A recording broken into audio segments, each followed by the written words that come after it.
এমন দিন যেন কারো না আসে। দীর্ঘ 12 বছর পর বিদেশ থেকে দেশে এসেছি বিয়ে করার জন্য। বাস্তবে আমার পছন্দের কেউ না থাকায় ফ্যামিলি একটা সুন্দরী মেয়ের সাথে আমার বিয়ে ঠিক করে রাখছে আগে থেকেই। তাতে আমার কোনো আপত্তি ছিল না। সোনা দানা সহ এক প্রকার বিয়ের সব প্রস্তুতি নিয়েই গত 13 তারিখ দেশে আসছি।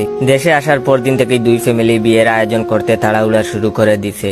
এর মধ্যে আবার শ্বশুর বাড়ি থেকে আমাকে দাওয়াত দিছে বিয়ের আগে তাদের মেয়েকে একবার দেখে আসার জন্য। আব্বা আম্মা আর আমরা 3 জন গেলাম হবু বউকে দেখতে। তাদের বাড়িতে গেলাম।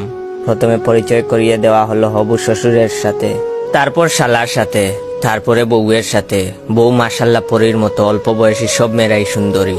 অতঃপর পরিচয় করিয়ে দেওয়া হলো হবুর শাশুড়ির সাথে। এখানেই ঘটল বিপত্তি। শাশুড়ির দিকে তাকাতেই আমার শরীরের প্রত্যেকটা অঙ্গ প্রত্যঙ্গ কাজ করা বন্ধ করে দিছে কিছুক্ষণের জন্য।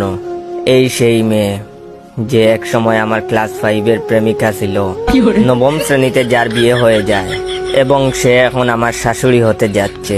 এখন আমার কি উচিত? বিয়েটা ভেঙে দেয়া, নাকি অতীত ভুলে গিয়ে প্রাক্তন প্রেমিকার মেয়েরে নিয়ে নতুন স্বপ্ন শুরু করব?